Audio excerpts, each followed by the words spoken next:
Welcome back to the Out of Bounds podcast. I am Charlie Caleri alongside The one and only Gavin Williams. Wow, Gav, one and only. The one and only. New name, huh? New name. New Okay. episode, new name. Okay, Let's ride. that's right. Today we will be doing a little game that is pretty popular on, talk shows and sports shows and A lot of people podcasts. do this. A lot of people do this. Yeah, it's called Start Bench Cut. If you guys don't know the game Start Bench Cut, Get to know it. get to know it. It's a fun game. Basically, the gist of it is that you have three players or teams or coaches or whatever you want, and you start one, you bench one, and you cut one. Hey, Simple the as hardest that. part could be cutting one. I mean, they can get heated. They can get heated. Yeah.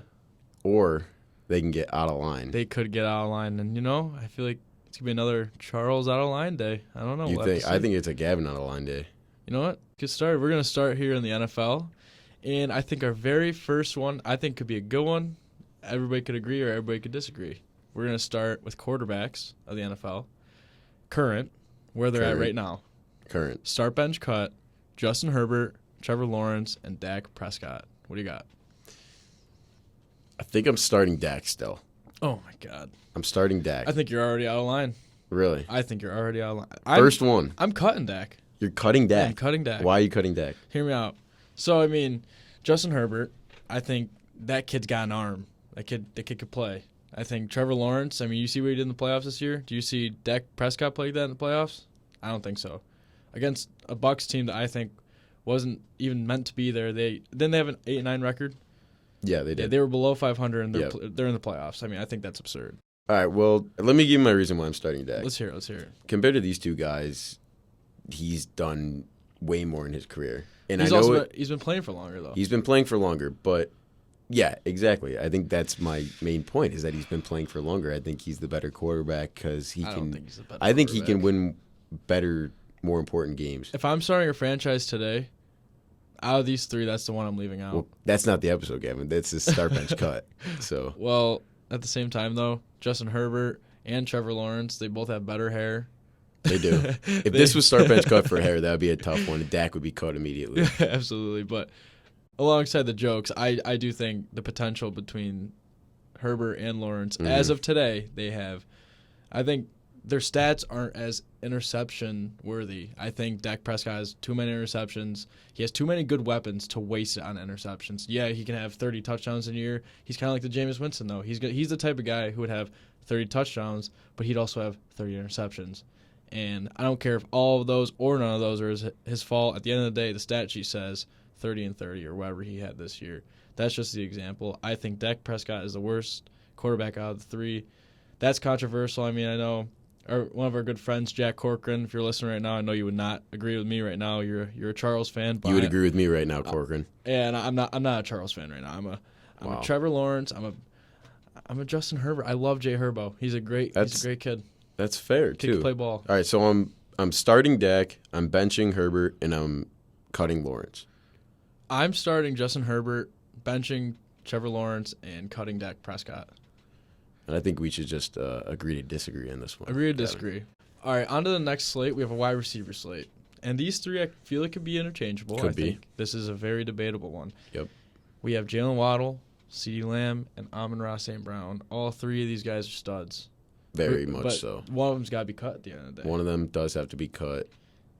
But for me, personally, I'm going to start CeeDee Lamb. I think he's definitely the most proven out of this list. He's a dog. He's making catches for a third-year guy. I haven't seen a lot of three-year guys doing. I've been watching him since he was with Kyler Murray in Oklahoma. This kid's special. And then I'm going to bench Jalen Waddle. The speed on that man, he can run. This kid, he gets open looks. He gets into the open space, and I just think that he's the clear one to bench. And I think Amon-Ra, unfortunately, I love this dude, but I got to cut him. As of right now, he only has one terrific season, but I feel like both these other guys, CD and Jalen, have a couple terrific seasons in their resumes already. Yeah, and I agree with you on most of the points, but just I value different things over things that you value. So Okay. I'm going to go with Jalen Waddle. I'm starting him. Okay. I'm benching CeeDee Lamb, and Yeah. I'm cutting Amon-Ra St. Brown. I like how you did start Jalen Waddle, though, because I just want to point out the fact that he had 1,000 yards plus in his second season. Yeah, being a number 2 receiver too. Yeah. Like that's insane. It's incredible, and that's why I have him starting over CDs because I think that Waddle in his second season is ahead of what CD was in his second season. Oh, I actually do. I agree with that. I agree with that. I think that's part of why I started him, but I think the main reason is, like you said, his speed. Yeah, His speed is just incredible. Paired along with Tyreek Hill.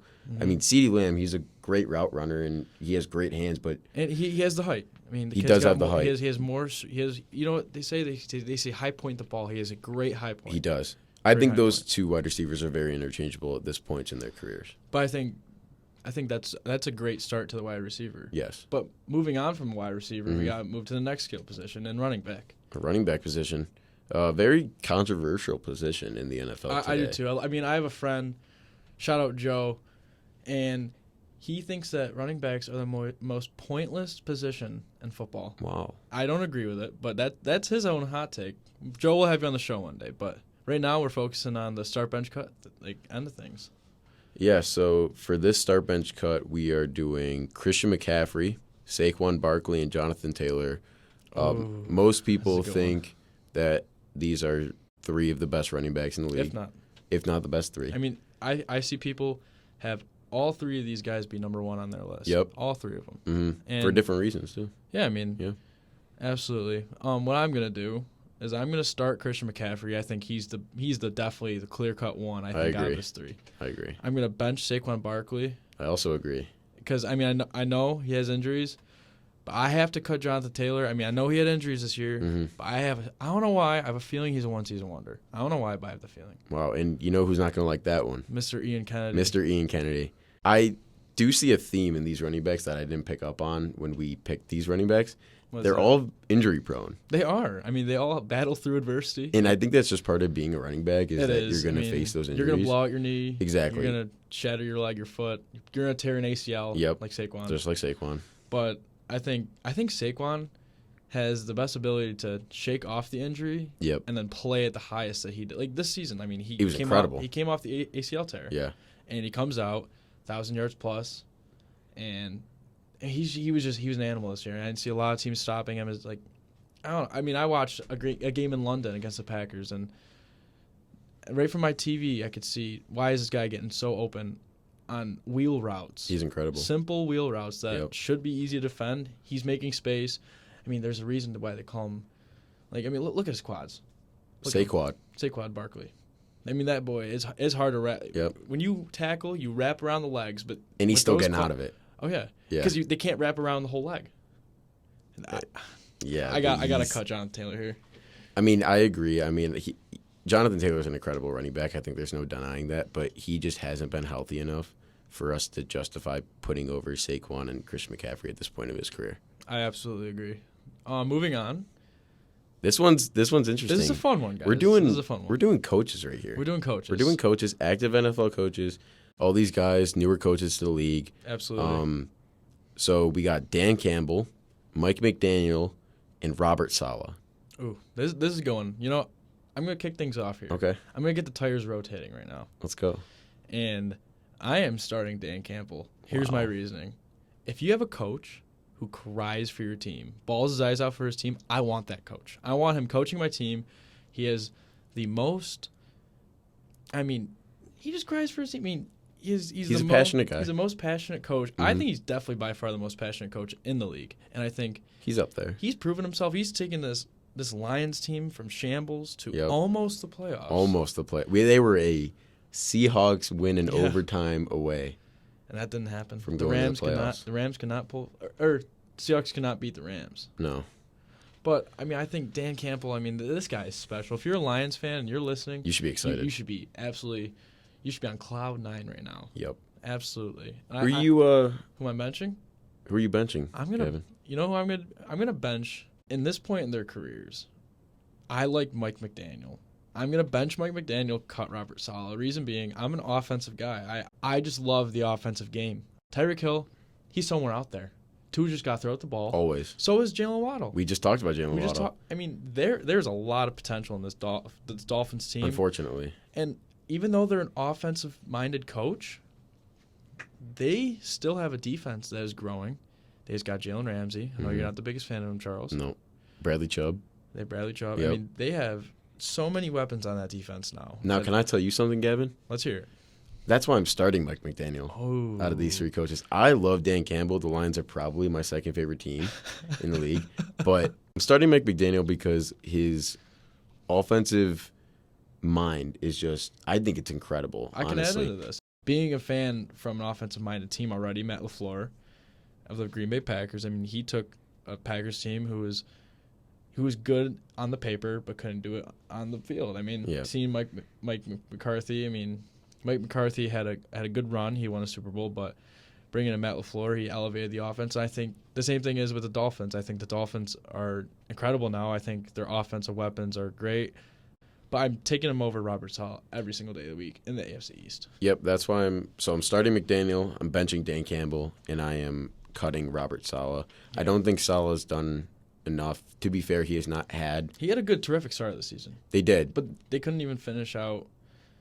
And the injury to Breece Hall kind of played into that. Hurt. But he hasn't done enough with what he had, like Dan Campbell has, to put him above Dan Campbell, and that's why I have him. I think Dan Campbell has less weapons than Robert Saleh, but he still brought him to above 500 team. Yep. And I think Robert Saleh has a lot to prove this year. If they get Aaron Rodgers, I think if they don't make the playoffs, someone's got to go. Yep. Someone has to. And it's not Rodgers.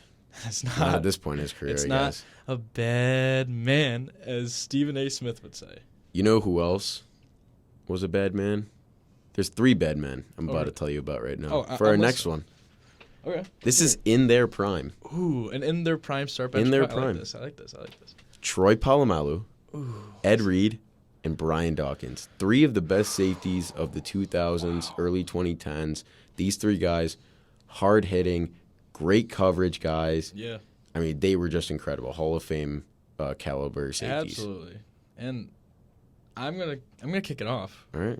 And I'm starting Ed Reed. Okay. I think he is the greatest safety ever to step on a field. And I'm going to agree with you right there. I think Bill Belichick said it all. I mean, have you ever seen the part with Bill Belichick? I have. When he was at the table for the NFL 100 all-time team. Yes. That was amazing. And seeing how he read Peyton Manning like a book. Yeah. And just picking him off.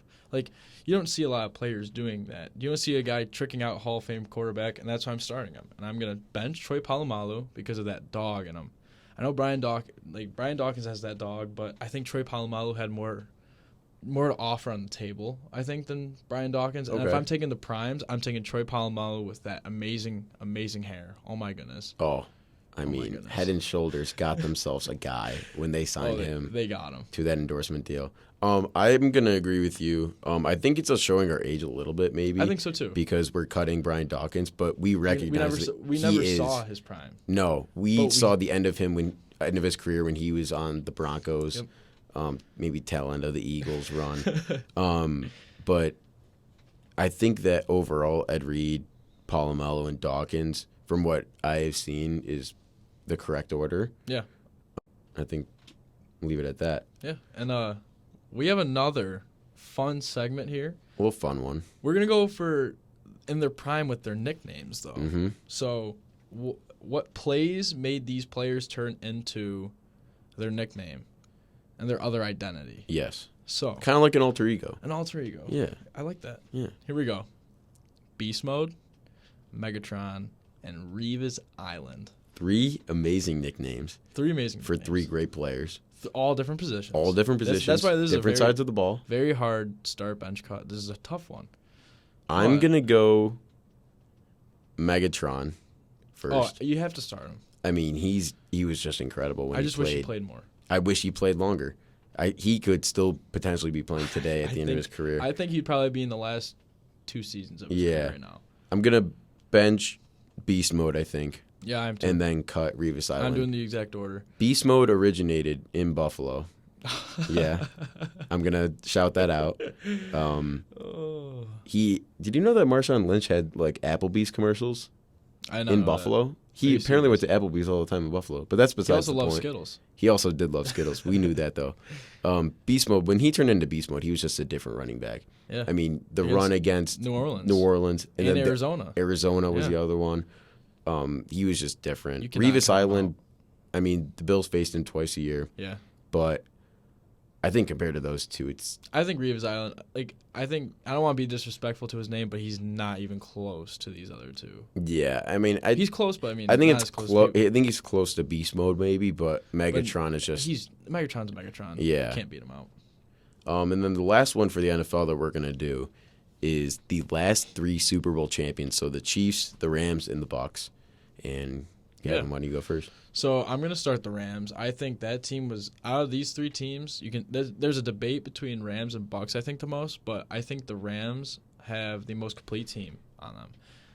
I think the only thing that's separating the Bucs from the Rams is Tom Brady, and that's it. I think Matthew Stafford had a great run, and I think he was the perfect piece for that team. And I think it was proven, especially after Von Miller and like the guys that he had, like Aaron Donald and Cooper Kupp. I mean, they already had Odell a stick. was Odell crazy in that. He was a great pickup. I mean, but I think that team, I think, I mean, let's think about it. I think that Rams team beat that Bucs team in a way because they played each other in the playoffs that year. And I think that Bucs team was very similar to what they were the Super Bowl year before. And I think the Rams, I'm going to take them over the Bucs, but I'm going to bench the Bucs. As much as I don't want to, I have to. So we're both cutting the Chiefs. I mean, and the only reason why I'm cutting the Chiefs is there's no Tyreek. Their defense got worse. Mm-hmm. And as special as that team was this year, and they beat a pretty complete team in the Eagles, I think Patrick Mahomes is just like... I think there were 3 reasons why they won the Super Bowl this year. Don't bring it up. Compared to the other 2. No, I'm going to go with Mahomes, Kelsey, and Andy Reid. Oh, okay. I mean... I think we were going to bring in the ref situation, but... No. I like that you didn't bring it up. No, I don't really bring up the ref situation that much. I know. No. Those 3 were incredible together. I mean, their chemistry is insane. And they're not done yet. I fully believe that Patrick Mahomes will have at least 5 Super Bowls in his resume before he retires.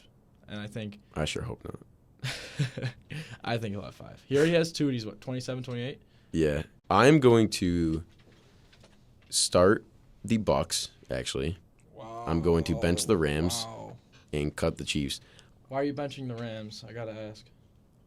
I'm starting the Bucs because of their defense. Oh, yeah, that defense was That special. defense was crazy. Antoine played Winfrey the Chiefs. Jr. was a rookie. Yeah. And he locked up Tyreek Hill. He did. And that's why I think I'm putting them. I know the Super Bowl was in their home stadium, but so was L.A. L.A. was too. But the defense of that Bucs team was incredible. They shut down the Chiefs in the Super Bowl to 9 points? Yeah, 9 points. Yeah, 9 points with Mahomes, Kelsey, Tyreek. and Tyreek still, with Bieniemy still as their offensive coordinator, and Andy Reid. 9 points in the Super Bowl. That's embarrassing. That's embarrassing for the Chiefs, but more impressive, I think, for the Bucs. I agree. And that's why 100%. I have them 100%. above the Rams, even though that Rams defense did step up when they needed to, especially the D-line. Yeah. But in the offensive, I think the matchup here would be that Rams offense versus the Bucs defense, and whoever wins that matchup wins the whole thing. We start. Yeah. That's a good one, but I see this. That was a great NFL segment. Let's move it on to another. Let's bring it on the NBA now. And I like some of these matchups that we chose up. Here's the first one. First one, I feel like there could be interchanging. I feel like I keep saying that, but it could be. Especially at this point. Absolutely. And we're going to go back to the current situation this year. Jalen Brunson, Trae Young, and Tyrese Halliburton. Start bench cut. Who you got? I mean, 3 guards who play differently. I am going to, right now. Let's hear it. We're going right now. Right now. Right Current. as of this second. Do it. I'm starting Jalen Brunson. I am too. Absolutely. He's been incredible for the Knicks this season, and without him, they're not in the position that they are. I'm benching Trae Young probably still, and I'm cutting Tyrese Halliburton. I'm cutting Trae Young, and I'm benching Tyrese Halliburton. Okay. And here's why. I mean, Jalen Brunson, we're going to keep him where he is. He's starting. I was the hater of Jalen Brunson. When he was signed, I said he was overpaid. And I said, nothing's going to happen with the Knicks. They're not going to ever get back to where they were. But, I mean, I think Jalen Brunson has really brought out the energy in that team. I think he's very good when he plays with Julius Randle. I think Julius Randle could be a ball hog, but I also feel like with Brunson, it helps. And Jalen Brunson's the clear start. But Trae Young, I like Halliburton's size. I like Halliburton's decision-making a lot more. I think Halliburton's a lot more consistent. I think Halliburton is he's a team-oriented player. I don't like the single guys. I don't like how Trae Young is the only man seen on that team who's the dog. DeJounte Murray's been nowhere this season. I know, and he should be somewhere. I think they have John Collins, they have DeJounte Murray, and they have Trae Young, and that was supposed to be at least a top 8 in the Eastern Conference, but they're praying for a play-in game. And I think if Trae Young is in this conversation and Tyrese Halliburton is not, I know Tyrese Halliburton's not even near. He doesn't have the weapons. Yeah. Tyrese Halliburton's averaging 20 points a game, which is really good. He's young. He's young too. But I'm putting Trae over him because Trae averages 26. Now, I know Trae doesn't play too much defense. He plays hero ball. He does play hero ball. His field goal percentage is not great, but he's averaging 9.9 assists right now. He's third in the league in assists. So that's why I'm starting him or benching him and putting him above Tyrese Halliburton. All right, yeah. As of right now. Yeah, I like that, but I think Trae Young is closer to Jalen Brunson right now. I think that's interchangeable more than Trae Young and Tyrese Halliburton. I'm the opposite way. I think Trae Young and Tyrese Halliburton that's are the fair. ones. But bring on to our next segment. I think it's another good one. We're gonna go for the forward position and Paul George, Jimmy Butler, and Jaylen Brown. Now, can I just get something out of the way right now? Let's hear it. We're both gonna cut Jimmy Butler. Absolutely. Correct? So I'm a Clippers fan. Gavin is a Celtics fan. Go C's. So I'm going to start Paul George, and he's probably going to start Jaylen Brown. I have reasoning. So Jimmy Butler, I love Jimmy Butler. He is a dog. I love what he did in the bubble season. I thought he was the only reason why the Heat were in that final. I thought he was blood, sweat, and tears for that team. But unfortunately, currently, out of these 3 guys, is having the worst season. Even though he's not doing horrible, I'm gonna cut him. No hard feelings. But Jaylen Brown, Paul George. The first thing I look at, what do these guys have to offer on the table? I think that Jaylen Brown is better all over the floor. I think he has better, Really? I think he has better defense. You think he has better defense than Paul George? Absolutely. I think this dude. Gavin, I think you're out of line. Really?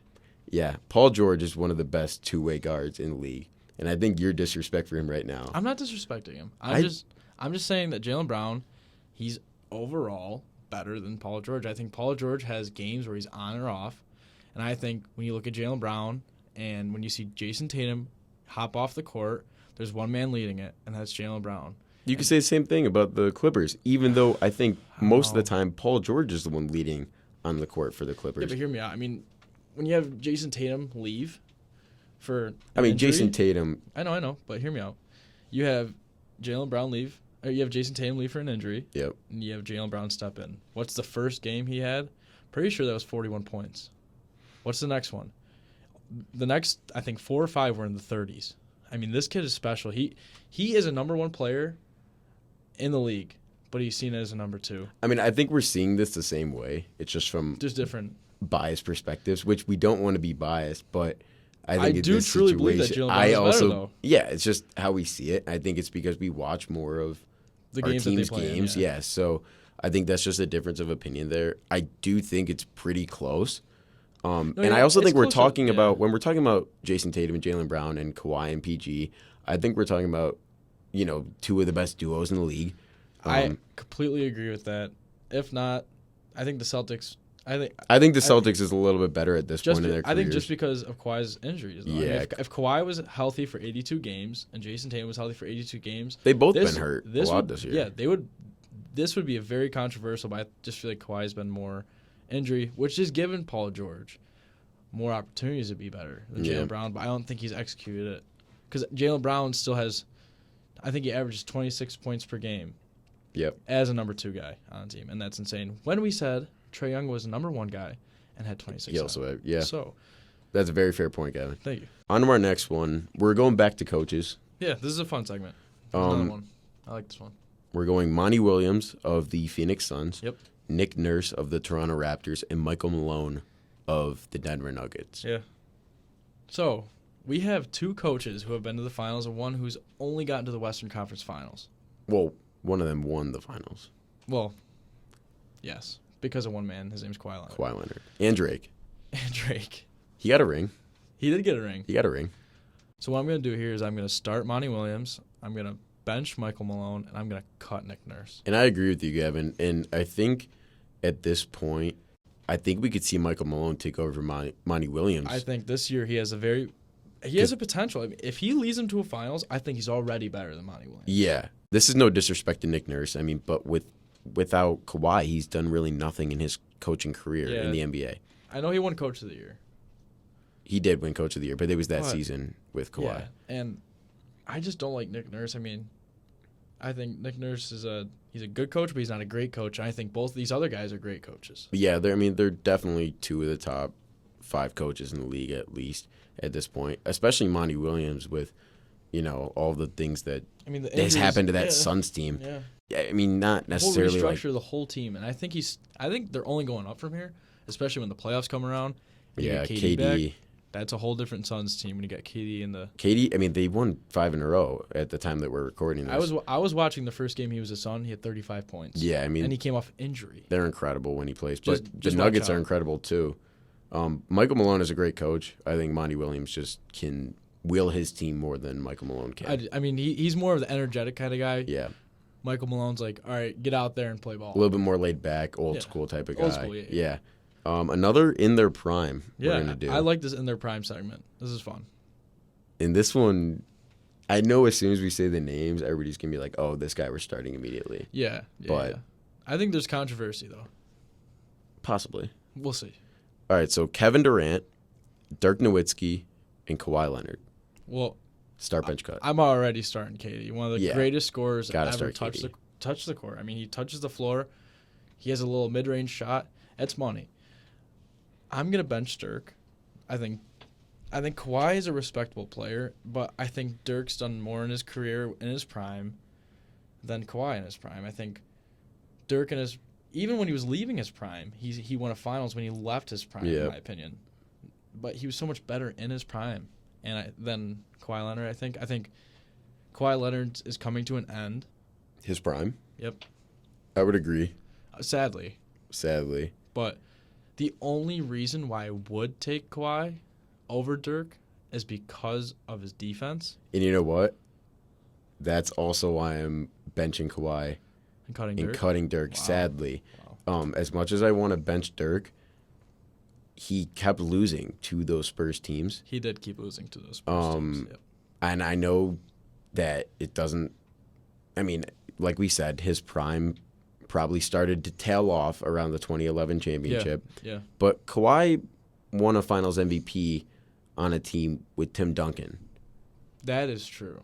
And I didn't really think about that. Do you remember that clip when LeBron was shooting free throws? And then Kawhi checked into the game, and LeBron shook his head and said, "Not this guy again." Yeah, I do remember that. Kawhi was a problem in was. San Antonio, a defensive problem for LeBron James on the Heat. But guess who also beat the Heat? Dirk Nowitzki. He did. So that's why. And you know who didn't? Kevin Durant. We're starting him. We're starting him for whatever reason. No, I'm joking. All right, so on to the next one. I like this one. I feel like this is another nickname one. This is probably the most fun one that we're going to do. I think the basketball nicknames are better than the football. A little bit. Here we go. So we have Game 6 Clay. Iconic. Fourth quarter Isaiah Thomas, also known as King of the Fourth Quarter. King of the Fourth Quarter. And Linsanity. Linsanity. You know, I did my homework on this one, Charles. You did. So before I say who I'm start benching or cutting, okay. Game 6 Clay. He scored 66 points, shooting on 50%. That's crazy. That is actually insane. Yeah. And 52% from three? From the arc, yeah. Wow. Yeah. Now, if you go back to the MVP run from Isaiah Thomas in the fourth quarter, he was averaging 10.1 points in the fourth quarter the fourth quarter. Itself. And then if you look under Linsanity, you have the 13-game stretch where he averaged 22.3.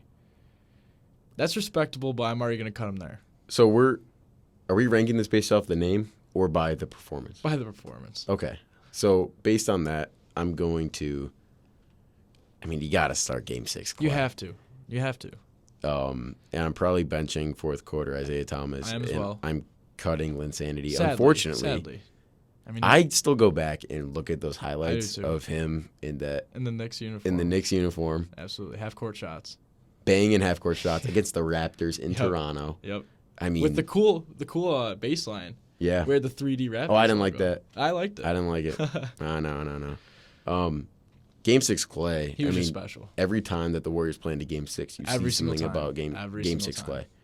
I remember when the finals this year when you saw Game 6 Clay, and I'm sitting at the TV. I'm just praying. I'm like, please do not put up 60 points in this game. I was praying. He's a problem. He's a problem. He's a problem when he gets the ball in his hands on the catch and shoot, most likely from Steph or Yeah. Draymond. Draymond's a good passer when it comes to Clay. He's banging the shot. Yeah, he's hitting it. He's banging the Game shot. 6 Clay, he's hitting it. Yeah. Unfortunately. I'm not a Warriors fan whatsoever. Me neither. Sadly. But I think Isaiah Thomas, he's a second. I don't think he's as close of a second as it seems, but I think Isaiah Thomas, man, that boy was tough. Now, you watched more of fourth quarter Isaiah Of course Thomas than I did. That was probably the most fun year. Even though they lost the Eastern Conference Finals to LeBron once again, it hurt, but that boy was special. 5'9". He's 5'9", Charles. Yeah. And that boy is averaging 10 points in the fourth quarter. 10 points in the fourth quarter for Itself. everybody that is not good with math out there It's is, a lot of points. and I'm not good with math either, but Neither of I'm us pretty are. sure if my math is correct, that's 40 points in the whole game that he's averaging. If you average 10 points per quarter, it's 40 points. 10 times 4 is 40. Yeah, exactly. So look at that math. Let's go. Let's go. IT4. King of the fourth quarter. King of the fourth quarter. So for our second last one, we're going to do another team one, but it's not the last three champions. It's more of a certain type of team. All these teams fell just short. Yeah, the era of these teams, whether it was 1 year to 5 years to 3 years, I Yep. mean, all these teams came short, and unfortunately they did because I think all three of these teams were so fun to watch. Yep, they were. And I think everybody was rooting for these teams when they were in the playoffs. So it's the early 2010s Thunder, so with KD, Westbrook, and James Harden, Serge Ibaka. Ibaka. The 2017 through 2022 Boston Celtics. Oh, yeah. So the A lot team of pain that, over here. Yeah. A lot of pain. And then a forgotten Very forgotten. mini Eastern Conference dynasty. Right here. Many. 'Cause Many. They didn't exit. They never the won Eastern- it. They didn't exit No. the Eastern Conference, but they were probably the most fun Eastern The Conference. early 2010s Indiana Pacers. AKA the PG-13 era. Yep. So I think off the bat, I'm cutting the Pacers. I am too. Unfortunately. Really unfortunate because, I mean, Once again, very you unfortunate. think about Paul George dunking against the Oh, my Heat, God. and he's up in the grill Yep. flexing. And you know who's right behind him? Lance Stevenson. Lance Stevenson Roy playing the guitar. Hibbert. Playing the guitar. George air guitar. Hill. Oh, my. That was a fun team. I think if you get... Did you ever see the interview that PG was supposed to join LeBron? No, I never saw that. Yeah, when he was on the Pacers, he was supposed to join LeBron. Really? Yeah. But that would have been horrible for all basketball fans. But luckily that didn't happen. But unfortunately, the Pacers are going to be cut out of this list. I mean, the Pacers, let's not forget this, they took LeBron to Game 7 of the Couple Eastern times. Conference Finals twice in a row. Yeah. They lost both. They were two Kind of wins away. It reminds me of another Pacers team that we know with the Reggie Miller era, Yeah, where they couldn't beat Michael Jordan. just short. And I'm pretty sure they brought him to Game 6 and 7 too. Yeah, he did. So, two similar teams, two similar outcomes, unfortunately, but they're going to be cut. I'm going to start the Thunder, Okay. which might come as a shock, honestly, Yeah. especially to you. Yeah. But I think that team just had a different, sort of chemistry about them. And They were young. just They were all young. They were all young. It was just the best word I think to describe it was electrifying. Their fans were just so into it. Yeah. Kevin Durant banging threes as a forward was not very common No. right then. Taking pull-up shots as a forward. Russell Westbrook driving as a point guard. Yeah, and that doesn't happen. And yamming on people. Serge Ibaka getting the crowd going. Ibaka. I mean, he was the glue on that team. He was the big man who kept that team together. And I'm going to bench the 17 to 22 Celtics. So we're talking about the end of IT, to started Jason Tatum. Yep. Kyrie's in there a little bit. Oh, we don't talk about that name in this room. To now, except this year. We're not going to count this year because we don't know what's going to go on with yet. them this year. The end of the don't want to write them off. Quote unquote era, the end of the quote unquote era, which we don't know if it'll be the end or if it'll keep going. Could be just the beginning. The ending was, yeah, but the last year of that era that we're talking about was the last year's team that lost to the Warriors in 6. But that is why I'm going to start them.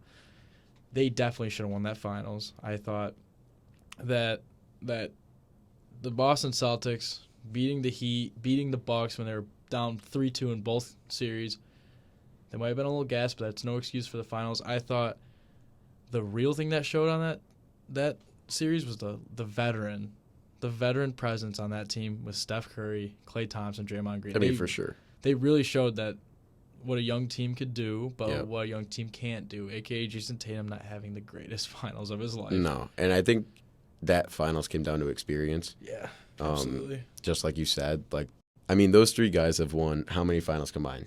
12? Combined, yeah. They've each won 4? Yeah. Correct? That's insane for 3 players. Yeah. Not many people can say that, especially being all together for all 4. Yeah, that's rare. Nowadays, the NBA's pick up, move your bags to a different city. Yep. Unfortunately, I don't like that. But I'm going to start the Boston Celtics. And yes, Gavin Williams is a diehard Celtics fan, but yes, I'm not saying that in this episode. I'm saying there are more years in that than the Harden, KD, Westbrook era. I think that was just a 1 year, let's have fun, let's go. 1 year. Well, the finals run they had, that was a 1 year. It was just, I think, for me, I think you were seeing the development of the franchise get going. Yeah. They just moved to OKC about 5 years before that.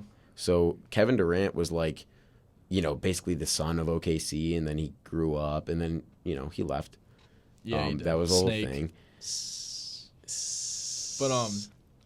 But that team, I'm going to say this, but it's the same exact thing for the Celtics team, is that team went to the finals once, but then Harden shipped away right after that season. He got traded right after that. Yeah, and they knew he was going to be a star too. Yeah, but the Celtics have a very similar, if not a better team this year. They kept everybody together. They did. Yeah.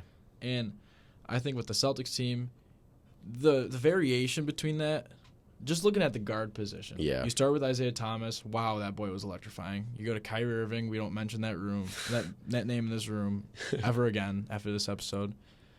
And then, we have Marcus Smart. Defensive Player of the Year, Marcus Smart. Defensive Player of the Year. Gary Payton handed him the award, if you guys are wondering. But I think that Celtics team had so many historical runs cut short. I think that's why I'm starting them, is because they have so many more years where it's like, damn, they lost. Damn, they lost. Damn, they lost. And now you got every year. Yeah, trust me. Yeah, I know too, Gav. We both know. Yeah. It's rough. Before we get too sad. Yeah. It is sad we're doing the last one here, but yeah. This one is very controversial in today's NBA. Yeah, I agree. Especially because most people have these guys 3 players. Yeah, 1, 2, or 3. As 1, 2, 3, you should have all 3 top 5. Yeah, absolutely. It's Nikola Jokic, Joel Embiid, and Giannis. I'm gonna get off on this one right away. I'm starting Giannis. I'm benching Jokic. I'm cutting Embiid. Reason being, Giannis, there should be no debate. Starting, I don't want to hear anything else. If you say he's not starting, you are totally out of line. I think he's starting. Okay. He's won a championship. Jokic and Embiid, 2 similar but different players. Mm-hmm. I like Jokic's play style. I think Embiid is trying to be like Jokic. Really? I think he's trying to be like him. I think that they're both just trying to adapt to the modern NBA, but I think Jokic just got to it sooner. Yeah, I think Jokic I think he's the best passing center in the league. I think he's the best passing center of all time. Wow, that might be a story for another episode. That could be a story for another episode. I like this one. I'm going to agree with you. Yeah. But I think it's closer than people think. Giannis has been a dominant player for the last how many years? I know.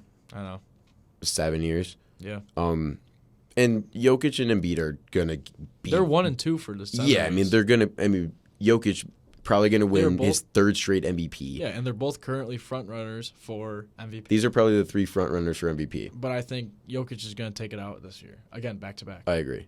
Trip Oh, yeah, back-to-back. Three-peat. Yeah, three-peat. Three-peat for Jokic. Hopefully he gets to the finals, though. I want to see him I mean, in the I hope. finals I don't game. hope so, but I want to see that patch on the back of his jersey that says Jokic, but above it says NBA Finals 2023. I want to see it. and you know what, Gavin? That's a good transition into our next episode, which is going to be talking about Predictions for the NBA playoffs. and NHL playoff predictions. Yes, I'm excited for that one I am too. because it's gonna be interesting. Sure is. It's Charles. gonna be interesting. That's all for today. Follow us on Instagram at Out of Bounds Podcast. There's a dot in between each word. Yes, there is. Subscribe to our YouTube, also Out of Bounds Podcast. Absolutely. Please let us know if you guys have any suggestions, any criticism. We love to hear feedback. Love to hear it. Just hit a DM on the Instagram, Please. add a comment. Anything it helps. See you guys later. See you on the next one.